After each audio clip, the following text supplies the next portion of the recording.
We're going to turn now to the alarming discovery providing some answers to the questions surrounding the suicide of NFL great and father of four, Junior Seau. Today, a team of doctors confirmed that he suffered from degenerative brain disease, which could be linked to the years he spent taking blows and giving them on the football field. Tonight, Seau's family is speaking out for the first time about this discovery in an ABC News and ESPN exclusive. Here's ABC's Jim Avila. For 20 years, he was a warrior on the field. Junior Seau, the monster in the middle, a defensive icon whose devastating hits, more than 1,850 tackles in his career, knocked out opponents. But after his sudden and shocking suicide just 8 months ago, a gunshot to the chest, some speculating he knew his brain needed to be preserved for examination, and many agreeing that all those hits on the 43-year-old's head could have played a role in his own death. He just toughed everything out. And now Seau's family says they did play a central role. Did he know that he was getting concussions? Oh, sure, he did. And the family has results from a study on Seau's brain at the National Institutes of Health to back them up.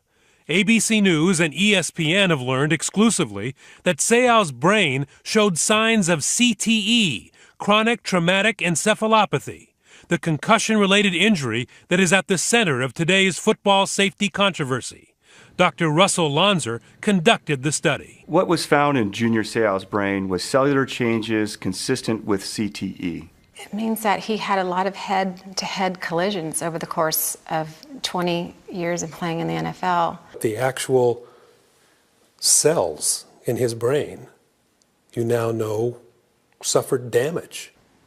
Exactly, yeah. Gina Seau, Junior's former wife to whom he remained close, and his 4 children, decided to donate his brain to the NIH to try to understand why the man they loved and knew as an outgoing leader on and off the field changed so drastically in his final few years and ultimately ended it all, detached and alone. And a lot of things towards the end of his life, patterns that we saw and things that worried us. His decision-making and his ambition decreased. He would sometimes lose his temper. He would get irritable over very small things, kind of go off the grid for a couple weeks. All symptoms, experts say, of CTE. Impulsivity, forgetfulness, aggressive behavior at times, depression, and sometimes suicidal ideation. A once deeply devoted and highly respected family man, Seau's behavior became confusing for his children. At the end, it just became more and more apparent that he was disconnecting, and I didn't understand, but I just took a different seat and just went with it. And I didn't. Now you do understand? Yeah, now I do. I had no idea it could be something this serious.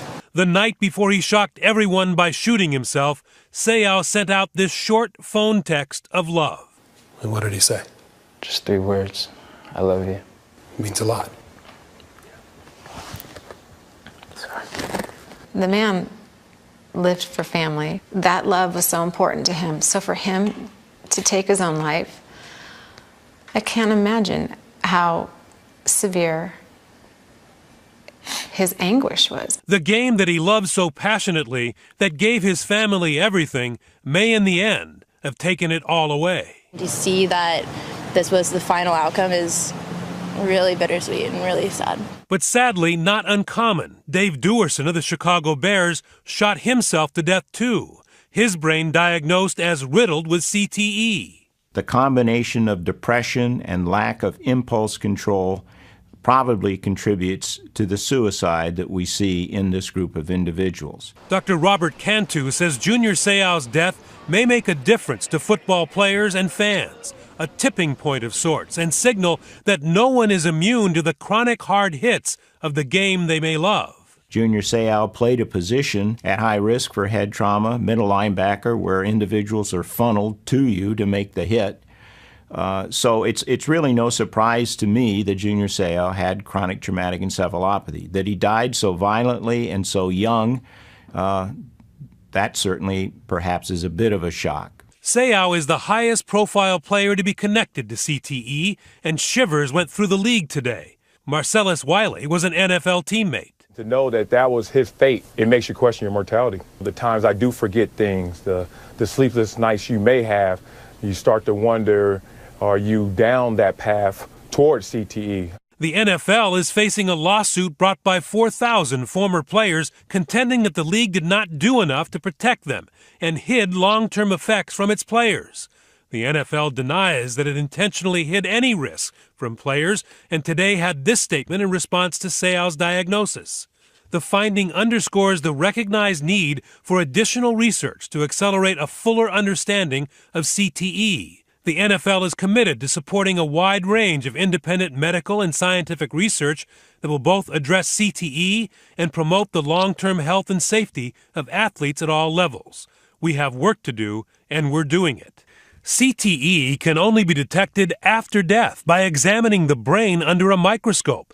So far, 50 brains from football players have been diagnosed with CTE, 35 of them NFL players, and 6 of them high school athletes.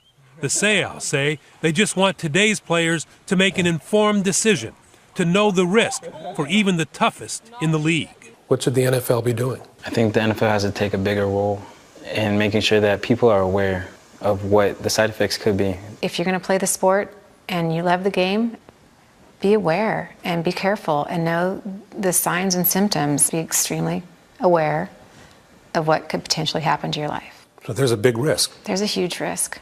The man of 1,000 hits may now change the game he loved in ways he never dreamed of. For Nightline, I'm Jim Avila in San Diego.